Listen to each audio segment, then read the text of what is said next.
모든 역사는 한 장의 사진으로 남는다. 뉴스로 추억을 소환하는 레트로 감성 라떼마치. 뉴스와 함께 세상 모든 것의 역사를 알아보는 시간. 인생이 뉴스다. 우리의 인생 사진을 만나볼 수 있는 유튜브 사진관에 오신 걸 환영합니다. 여기는 라떼 월드.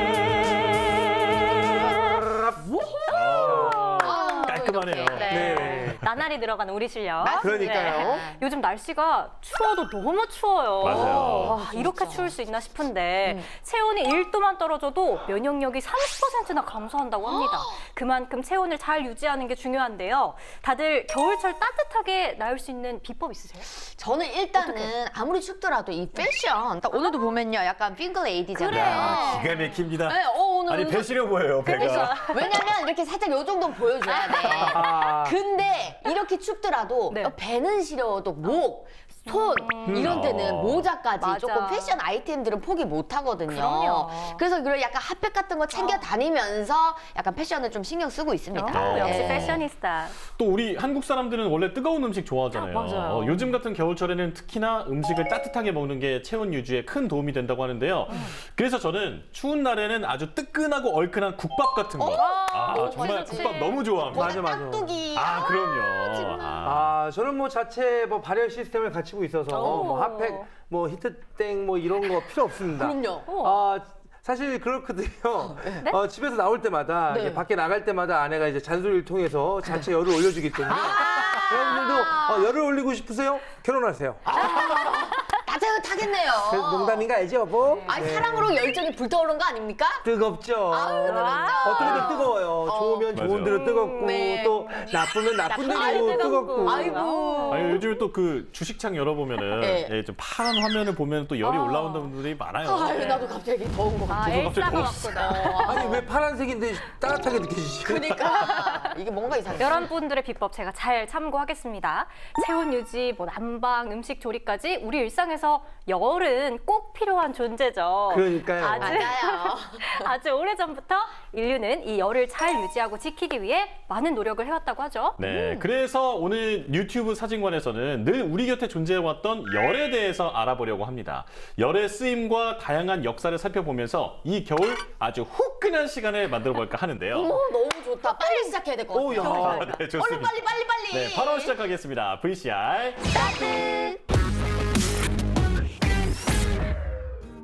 어머, 귀엽다 너무. 어머, 저거 모닥불. 군고구마. 야 진짜 맛있는데 저거. 저 군고구마는 검댕이 살짝 묻었을 때 오히려 더 맛있는 것 같아요. 허허하면서. 맞아요. 아우, 이렇게. 맛있겠다. 오 따뜻하다 그지? 너무 따뜻해요. 황금색 고구마. 우와. 얼굴에 묻혔어. 저 온돌방에서 저거 먹으면 정말 꿀맛이죠. 한쪽만 되게 뜨겁잖아요. 맞아요. 천국, 천국이지. 맞아. 추운 겨울을 따뜻하게 보내기 위한 필수 조건, 바로 열이죠. 물체 온도를 높이거나 상태를 변화시키는 열은 인류의 번영을 함께한 최고의 에너지인데요. 그렇다면 이 열을 가장 빠르고 가장 강하게 만들어내는 불은 언제부터 사용하기 시작했을까요? 불은 빛과 열을 내는 에너지로서 인류 문명을 떠받쳐준 가장 중요한 요소였다. 인류 문명이 세워질 수 있었던 가장 큰 이유는 바로 불의 발견과 이용에 있었다. 우리 민족이 불을 이용한 것은 구석기 시대. 우연히 발견한 불은 어둠을 밝혀주는 중요한 수단이 됐다. 또한 추위로부터 보호해주고 음식물을 조리해서 먹는 데 이용됐다. 자연의 제약으로부터 해방될 수 있었던 것은 바로 불의 발견 덕분이었다. 이야, 그 막 부싯돌 막 부딪히다가 탁탁탁 막 우연히 불을 발견한 거잖아요. 맞아요. 이게 또, 뭐가 뭐 번쩍번쩍이네? 야, 얼마나 놀라고 또 신기했겠어요. 맞아요. 그러니까 이 추울 때는 막 불을 피워가지고 따뜻하게도 지내고 이 불 가지고도 음식도 익혀 먹고 그야말로 신세계가 펼쳐진 거잖아요. 그럼요. 맞습니다. 이렇게 인류 역사상 가장 위대한 발견이라고 할 수 있는 불의 발견과 함께 열의 문화도 시작됩니다. 네, 특히 우리 선조들은 일상생활 곳곳에서 열을 지혜롭게 잘 이용했는데요. 그 중에 하나가 우리 고유의 전통 난방 방식이자 한민족의 특별한 문화유산인 온돌입니다. 온돌. 온돌. 바닥에 깐 구두를 불로 달고 방을 데우는 온돌은 우리나라만의 독특한 난방 구조다. 열 효율이 좋고 연료를 구하기 쉬워 경제적이며 야, 고장이 별로 없다는 장점이 있다. 근데 야. 진짜 아무리 좋은 보일러나 뭐 이런 것들도 온돌 난방을 따라가기 힘들 것 같아요. 그럼요. 맞아. 아예 아랫목은 따뜻하다 못해 그냥 막 철철 끓어. 지글지글. 맞아. 철철 장판 끄는데 타잖아, 장판 타잖아. 거기서 막 누렇게 타다가 나중엔 거먹게 돼가지고 맞아. 근데 거기다가 꼭 아버님 드실 밥 있죠. 아, 거기다 탁 넣어놔. 맞아. 이불 덮어가지고. 고봉밥 해가지고 딱 뚜껑 닫아가지고 이불 덮어가지고 해놓으면 뜨거운 밥을 또 드시니까. 맞아. 사실 저는 온돌 문화를 잘 경험해보지는 못했거든요. 그런데 왠지 생각만 해도 부근해지고 마음까지 따뜻해지는 그런 느낌이에요. 한국인이라면 누구나 이렇게 온돌방에 대한 그리움이 있을 것 같은데 그렇다면 이 온돌은 언제 처음 등장했을까요? 추위가 매서웠던 한반도 북부 지역에서 온돌을 가장 발전시키고 널리 사용한 나라는 옥저에서 이어지는 고구려였고 오, 최초의 온돌 형태는 기역자나 일자 모양의 쪽구들이었다. 이 고구려 시대에도 온돌을 사용했네요. 네. 중국 구당서의 동의전을 보면 겨울에는 모두 기다란 구두를 만들고 그 아래에서 불을 태워 따뜻한 열기로 난방을 한다 하여 고구려의 온돌 문화가 있었음을 보여주고 있다. 아주 오래된 한국인의 역사죠. 구들장. 아, 구들장. 고구려의 무덤 벽화에도 구들이 나타나 있다. 고려시대 문신인 최자의 보안집에는 다음과 같은 구절이 보인다. 수행자가 추운 겨울에 방한 구들에 앉아 조금도 추워하는 기색이 없었다. 사람들이 그가 얼어 죽을까 걱정해 시동을 시켜 급히 나무를 떼서 방을 데웠는데 수행자가 방을 나와 돌을 주워다 아궁이를 메우고 틈을 막아버리고 처음처럼 방을 데우려 하지 않았다. 그러니까 아궁이 틈을 메워서 그 열을 저장하면 그 온도가 유지돼서 더 이상 뗄감을 뗄 필요가 없었던 거죠. 이야, 아, 그렇네. 아, 그럼 저 당시에는 그 뭐죠? 온돌은 부잣집에만 있었을까요? 꼭 그런 건 아니었어요. 고려시대 귀족이나 왕실의 지배층은 주로 입식 주거 생활을 했기 때문에 오히려 온돌이 잘 사용되지는 않았고요. 좌식 생활을 하는 서민층의 가옥에서 온돌이 주로 사용됐다고 합니다. 그러다가 조선시대 들어서면서 더 다양한 가옥에 온돌이 적용되게 되는데요. 오. 조선 태조 이성계가 자주 머물렀다는 양주 회암사지에서는 우리나라 최대의 구들이 발굴되기도 했다. 발굴에서 드러난 54동의 건물 중 70% 정도가 구들을 놓았다. 온돌의 흔적이 남아있네요. 오.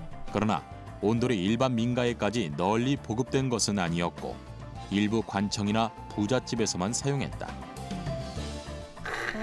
아니 조선시대부터는 꽤 넓게 온돌을 깔았네요. 그러니까요. 그러면 그쪽 통로를 따라서 탁 열이 이게 전달되면서 따뜻해지는 거 아니야? 그렇죠. 진짜 네. 어떻게 보면 대단한 거야. 맞아요. 그러니까 이거 어떻게 생각했지? 자, 이렇게 넓은 온돌이 있는 가옥을 지으려면 건축비도 꽤 들었을 테고 맞아요. 또 생활할 때 뗄감도 많이 필요했겠죠.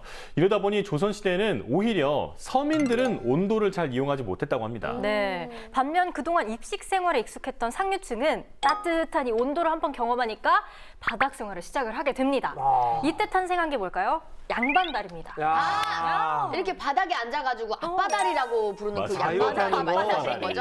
야. 이게 온돌 때문에 생긴 거네. 편하지. 이거 편하지. 아 저게 저 때부터 보면 허리가 안 좋아졌겠네. 아, 그럼요. 이 양반 다리가 말이죠. 사실 거리는 안 좋잖아요. 안 좋아요 허리에. 좋구나. 아이고 그런데 그 양반들만 추위를 타나? 그럼요. 아니 조선시대 서민들은 언제부터 온돌을 쓸 수 있었던 거예요? 근데 이게 온돌이 대중화되기 시작한 음. 시기는 임진왜란을 겪은 후인 17세기 무렵인데요. 이 시기에 많은 사람들이 온돌을 쓸 수밖에 없었던 특별한 이유가 있었다고 해요. 왜?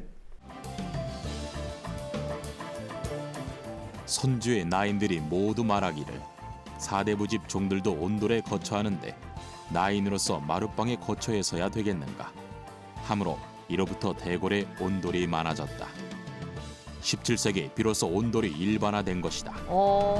7세기 들어와서 임진왜란을 겪으면서 마침 그 우리나라가 그때 소빙기 시대에 접어듭니다. 기온이 무척 많이 떨어져서 사람들이 추위를 이기고자 이제 온도를 서서히 이제 많이 사용하게 되는데 이제 굿을 놓는 방법부터 개선이 되기 시작하면서 이제 4대 불을 중심으로 퍼졌고 그래서 궁궐에서도 17세기에 들어와서는 이제 궁녀들 방까지도 이제 온도를 바뀌게 됩니다. 아 그러면 소빙기가 왔다는 얘기는 네. 그 공룡을 멸종시켰던 그 빙하기가 왔다는 얘기인가요? 소빙기는 말 그대로 작은 빙하기라고 보시면 되거든요. 오. 빙하기처럼 모든 것이 꽁꽁 얼어붙을 정도까지는 아니지만 이상 저온이 계속되며 생태계는 물론 사람들의 생활에도 큰 영향을 주게 됩니다. 과학계에서는 13세기부터 19세기 사이에 지구에 몇 차례의 소빙기가 발생했던 걸로 추정하고 있거든요. 네. 17세기에는 우리나라가 있는 북반구 전반의 평균 온도가 급격히 내려가는 소빙기가 찾아왔다고 합니다. 힘들었겠어요. 아니, 평균 기온이 내려가면 농사도 잘 안 되고 맞아. 가축 키우기도 진짜 힘들었을 텐데. 맞아요. 이 시기에 조선은 대기근에 시달릴 뿐 아니라 백성들은 극심한 추위에 고통받게 되는데요. 아이고. 이때 온돌이 빠르게 보급되며 우리나라의 주거 문화를 크게 바꿔놓게 됩니다. 아 정말 요즘도 날씨가 엄청 춥잖아요. 너무 추워요. 그래도 여러 가지 이 방한용품으로 버티고는 있는데 근데 조선시대에는 후스다운도 없지 그리고 뭐 핫팩도 없지 없지. 그리고 이중 단열 샷이 있잖아요. 이런 것도 맞아. 없잖아. 정말 추웠을 것 같은데 맞아, 맞아. 이 온돌이 있어서 얼마나 다행입니까? 그러니까요. 이 온돌, 기적 같은 발견. 도대체 어떤 원리이기에 이렇게 오랜 시간 따뜻하게 유지될 수 있었던 건지 궁금하시죠? 네. 궁금해요. 궁금하죠? 궁금하면 500원? 500원 드릴게요. 500원? 네, 이렇게 독창성과 과학성을 갖춘 한옥의 심장, 온돌의 구조에 대해 함께 알아보시죠. 온돌은 기본적으로 뜨거워진 불이 팽창해서 올라갔다가 식으며 무거워져서 가라앉는 부력의 원리가 적용된다. 여기에 뜨거운 공기와 찬 공기를 잘 섞고 그 열을 고르게 다스리는 장치가 온돌 곳곳에 숨어 있는데 아 저쪽으로 휘네. 저렇게 진짜 바람이 들어간다. 와가지고 아니, 불이 속으로. 쑥 들어가네. 맞아. 신기해요. 먼저 아궁이에서 구들로 넘어가는 분엄기는 구멍이 작기 때문에 열기가 바깥으로 새지 않고 고래로 잘 빨려 들어가게 해준다. 고래? 넓은 곳에서 좁은 곳으로 지나면서 이동 속도가 빨라지는 벤츄리 효과를 보이는 것이다. 좀 어려운 말이 나왔죠. 네. 벤츄리 효과는 이걸 처음 발견한 이탈리아의 과학자 조반니 바티스타 벤츄리의 이름을 딴 건데요. 18세기에 처음 발견됐습니다. 그러니까 우리 선조들은 훨씬 오래전부터 이 원리를 알고 있었고 이걸 이용해서 온돌 난방을 완성한 거죠. 야, 아니 그렇다면 벤츄리 효과가 아니라 온돌 효과로 바뀌던지. 그쵸. 아니면 그 처음에 뭐 이렇게 그 발견한 긴충삼 씨, 긴충삼 효과 막 이런 걸로 바뀌어야 되는데. 맞아. 아, 이름이 바뀌어야 되는 건데 너무 억울하다. 온돌의 난방은 아궁이의 열기를 구들장에 축적한 다음 이 에너지가 서서히 방열되면서 실내 공기를 따뜻하게 유지하는 방식이다. 이는 서양의 전통적인 난방 방법인 벽난로나 라디에이터처럼 바닥이 아닌 공기만 따뜻하게 하는 대류 방식과는 확연히 구분된다. 네, 여기서 놀라운 사실이 한 가지 더 있는데 조선시대에는 이 온돌을 난방뿐 아니라 농사에도 사용을 했다고 해요. 설마? 조선 왕조실록에는 겨울철에 꽃을 진상했다는 기록이 여러 번 등장합니다. 중종 4년 1월 11일에는 입춘절화, 즉 봄꽃으로 만든 꽃꽂이를 진상했다는 글이, 성종 14년 11월 14일에는 겨울에 피는 꽃은 인위적인 것이니 올리지 말라는 내용이 나옵니다. 과거 조선에서는 어떻게 때 아닌 겨울철에 꽃을 피울 수 있었을까? 그 수수께끼의 열쇠는 폐지더미에서 우연히 발견된 고소로 인해 풀렸습니다. 1450년 만들어진 산가 요록이라는 이 책에는 놀랍게도 온실을 짓는 방법이 담겨 있습니다. 겨울에 꽃을 키우려면 비닐하우스 같은 온실이 있어야 하잖아요. 맞아요. 근데 온돌로 어떻게 온실을 만들었을지 너무 궁금한데요? 공전량채라고 했는데 겨울철에 채소를 재배하는 방법을 기록한 내용입니다. 기록에 따르면 온실은 3면에 벽을 쌓고 바닥은 구들, 즉 온돌을 놓은 뒤 약 45cm 정도 흙을 쌓습니다. 이후 남쪽으로 창을 내는데 기름을 바른 한지를 사용하도록 했습니다. 아궁이에서 불을 때 온돌을 덮이고 동시에 솥에 물을 끓여 순기가 간을 통해 온실로 유입되는 구조를 갖고 있습니다. 세종시대 농법을 재현하는 과정에서 고서에 나온 그대로 조선에 온실을 지었습니다. 우와. 실험 결과 온돌과 수증기, 자연 채광만으로 한겨울에도 영상의 기온을 유지하며 채소와 꽃을 키울 수 있는 것으로 나타났습니다. 유리가 없으니까 저 창호지 같은 종이를 이용해서 저렇게 채광을 했다는 게 정말 독창적이지 않나요? 아, 그러니까 한지로 야, 빛이 통과하게끔 대단하다. 우리가 흔히 최초의 온실은 하이델베르크의 온실이라고 생각을 하고 있습니다. 그러나 우리 조상님들이 170년 앞서서 이 온실들을 만들었고요. 이런 온실을 만든 것은 순전히 우리 조상님들의 지혜와 과학적인 사고의 덕분 아닌가 그런 생각을 합니다. 아니 우리 조상님들은 이 온돌의 열을 진짜 알뜰살뜰 정말 잘 사용하신 것 같아요. 그러니까요. 아니 이 정도면은 이 유네스코 문화유산으로 등재해야 되는 거 아닙니까? 현재 온돌 문화는 우리나라의 국가 무형 문화재로 등록이 돼 있고요. 이야. 또 우리나라 온돌 문화의 근간이 되는 유적지라고 할 수 있는 보성군의 오봉산 구들장 채석지는 2022년 12월에 국가 등록 문화재로 등재됐습니다. 아니 2022년 12월이면 아 진짜 얼마 전이었네요. 맞습니다. 그렇네. 아, 정말 온돌처럼 따끈따끈한 소식이네. 뜨거. 지금 막 이런 핫뜨거 이런 소식을 저희 또 유튜브에서 전달해드릴 수 있어서 맞아요. 너무 기쁘고 그 온돌은 우리의 소중한 문화유산인 만큼 문화재로 지정해서 잘 보호해줘야 됩니다. 자, 그리고 각계에서 우리의 온돌 문화를 유네스코 세계문화유산으로 등재하기 위해 노력하고 있다고 하니까요. 곧 좋은 소식을 들을 수 있을 것 같습니다. 등재 가자! 화이팅! 네, 이렇게 오늘 우리 역사 속에 활용되고 있는 열에 대해 알아보며 온돌의 역사 함께 살펴봤는데요. 이번엔 열을 이용한 치료의 역사를 알아보려고 해요. 네. 조선시대에는 온열요법으로 백성들의 병을 치료한 한중소라는 곳이 있었다고 하는데요. 궁금하시죠? 궁금해요. 함께 볼까요? 500원? 한증소는 조선시대, 특히 세종 때의 그 기록이 많이 전해진다. 당시 동서 화린원에서 운영하는 한증소에서 부작용이 일자 의원을 직접 파견해 살펴보라 했다는 기록이 전해지면서 한증소가 그 이전부터 있었음을 짐작할 수 있다. 온열치료법 중 하나죠. 오, 그런 게 있나? 한증은 원래 왕과 귀족들만 이용했던 치료법이었다. 당시 경복궁을 비롯해 한양 도성 내에만 한증소가 있었다고 전해진다. 한증의 효능이 입증되자 왕들은 백성들도 이를 이용하도록 화린원에 한증소를 두었고 조선 후기엔 이미 대중화가 되었다. 세종은 관리뿐 아니라 운영에 있어서도 지원을 아끼지 않았다. 당시 화린원의 환자들에게 묵은 쌀이 아닌 햅쌀을 주도록 했고 약재도 좋은 것으로 줄 것을 수시로 명했다. 이 한증소는 그 당시 최고의 의학 기구이자 백성들을 이롭게 하라는 세종의 애민 정신이 담긴 공공 의료 시설이었습니다. 아, 그러니까 그 지금의 보건소 같은 그런 느낌이네요. 맞아요. 아니 근데 이 한증소라고 하면 뭐 네. 한증막, 뭐 불가마 이런 것처럼 찜질방이 생각나는데 맞는 걸까요? 가고 싶다, 찜질방. 아 그쵸. 그 후끈후끈. 뜨겁잖아. 한증소, 이렇게 열을 이용해 체온을 올리고 또 땀을 내서 병을 치료하는 곳이었는데요. 어떤 모습이었을지 화면으로 만나볼까요? 그럼 한증소는 어떻게 생겼을까? 강화의 수정산 한증소는 조선시대에 만들어진 원형을 그대로 간직하고 있다.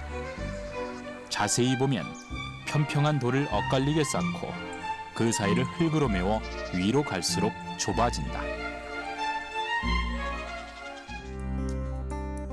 일반적인 한증소는 18m 둘레에 2.5m 높이로 1.2m 두께의 돌을 쌓아 올렸고 우와. 불을 넣고 사람이 출입하는 곳과 환기구를 만들었다. 딱 가마 아니에요? 위쪽으로 우와. 갈수록 신기하다. 좁아지는 돔 구조는 안정감을 주고 열 전도율이 좋은 구조다.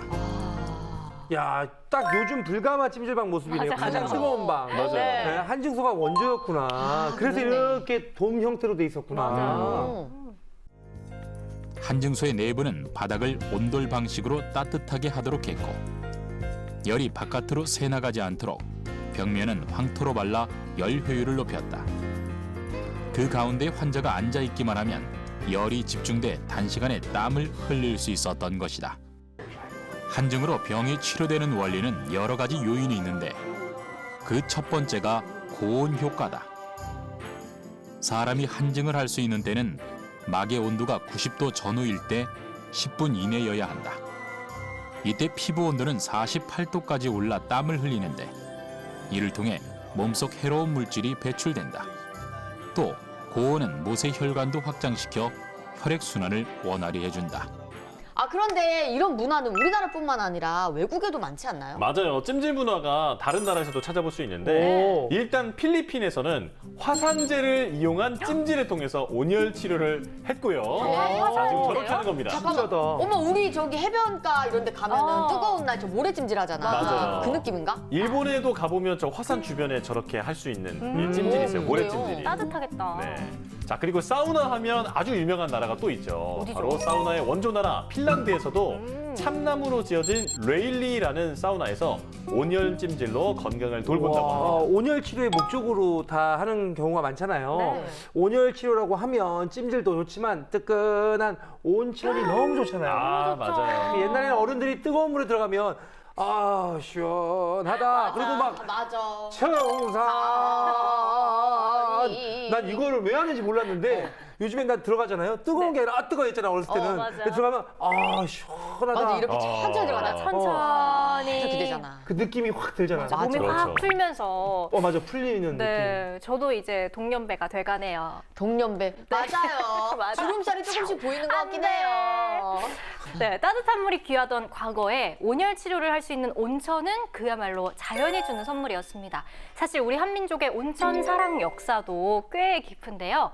기록을 따라 온천의 성지 온양으로 떠나볼까요? 온양. 역사적으로 온천에 대한 기록은 삼국시대 때부터 찾을 수 있다. 왕족뿐만 아니라 왕이 직접 온천을 찾았다는 기록도 존재하는데 삼국사기 백제 본기 시조 온조왕 36년에는 당정성을 쌓고 대두성 백성을 나누어 살게 하였다 라는 내용으로 온양에 대한 기록이 남겨져 있다. 당시 온양의 이름은 뜨거운 물이 나온다 하여 탕정군이라 불렸다. 우리나라의 대표적인 온천 단지잖아요. 맞아요. 온양. 가고 싶다. 백제 시대에는 탕정군, 고려 시대에는 온수군으로 불렸던 이곳이 지금의 온양으로 불리기 시작한 것은 1442년 세종대왕이 온양 행차를 하며 이곳을 온양군으로 개칭한 이후부터이다. 얼마나 좋으시면 직접 찾고 행차도 하셨겠어요. 네. 온양군은 아산군과 통합되면서 현재는 아산시로 이름이 바뀌었죠. 아니 그런데 저는 이렇게 세종대왕께서도 온천욕을 즐기셨다는 걸 처음 알았거든요. 네, 세종대왕께서는 온천욕을 하기 위해 온양으로 자주 행차를 했다고 해요. 아예 온천 옆에 궁을 세우기도 했는데요. 와. 진짜요? 플렉스했네. 고생 진짜 많이 했겠다. 과도한 경무로 인해 눈병이 심해진 세종대왕에게 당시 재상으로 있던 맹사성은 자신의 고향인 온양온천의 효험을 누구보다 잘 알고 있었기에 여러 차례 온양행을 권한 것이다. 온천의 효과를 본 세종대왕은 이곳에서 장기간 목욕을 하며 지낼 동안 왕과 수행관리들이 머물 공간이 필요하다는 것을 깨닫는다. 이야. 이에 온궁 건립을 추진한다. 세종대왕이 건립한 온궁은 온천물이 용솟음 치는 온정을 중심으로 욕실이 갖추어진 탕실과 정사를 볼 수 있는 엄청 크게 정무 지었네. 공간, 잠을 자는 침전 등 반드시 필요한 시설만 조성되어 있다. 저렇게 만들어버리면 왕만 온천욕을 할 수 있는 건가요? 아니죠. 또 킹 세종이 어떤 분이십니까? 애민정신. 그렇죠. 저곳에 백성들을 위한 공간까지 마련하셨다고 합니다. 역시. 정말 역시 세종대왕은 최고. 최고. 근데 특이한 것은 세종은 거기에다가 그 온궁을 지으면서 지역민들이 굉장히 큰 노고가 있었지 않습니까? 그래서 그것을 이제 위로하기 위해서 지역민들이 활용할 수 있는 탕실을 따로 마련해 줍니다.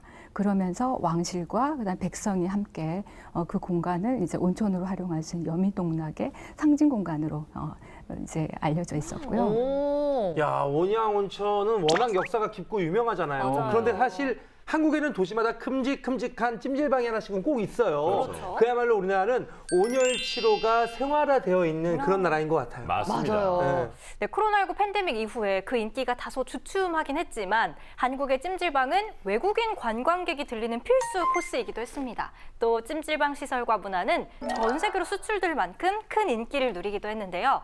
놀랍게도 따뜻한 나라 베트남 현지에서도 한국식 찜질방이 큰 인기라고 합니다. 오. 수건 끝을 돌돌 말아 머리에 써봅니다. 찜질방의 대명사 양머리 모자인데요. 양머리를 쓴 사람들이 옹기종기 모여 구운 달걀을 먹습니다. 이곳은 한국이 아니라 베트남 호찌민에 있는 찜질방입니다. 저게 베트남이라고? 1년 내내 더운 나라 베트남에서 찜질방을 찾는 발걸음이 이어지고 있습니다. 7년 전 한인타운에 처음 생긴 찜질방이 최근 2곳으로 늘어났는데요. 주말엔 하루 1000여 명이 찜질방을 찾습니다. 한류 열풍 덕분에 한국 드라마에 소개된 찜질방이 덩달아 주목을 받기 시작한 건데요. 땀을 쏙 뺐을 때 느낄 수 있는 개운함이 찜질방의 인기 비결입니다.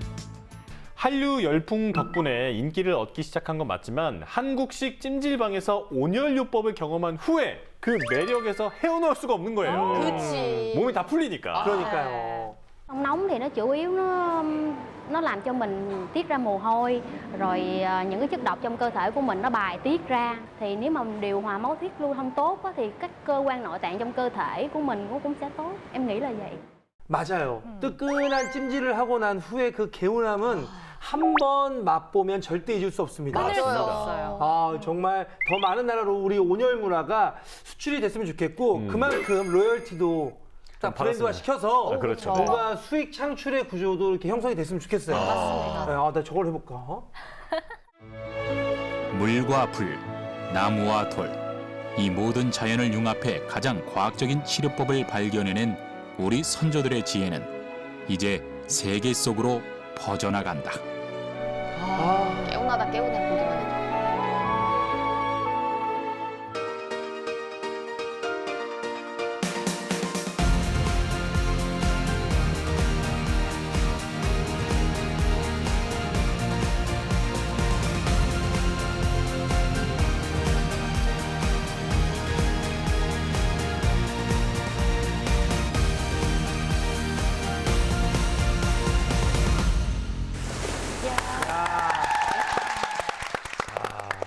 자, 우리 삶 곳곳에 열의 존재감을 느낄 수 있는 시간이었는데요. 네. 요즘 같은 겨울철에는 열을 발생시키는 난방기구도 많이 사용하고 또 캠핑에서 모닥불을 피워두고 불멍도 많이 하잖아요.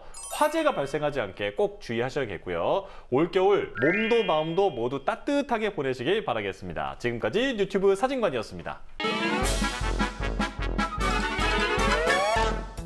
뉴스의 바다를 끝없이 떠다니는 본격 뉴스 예능 유튜브.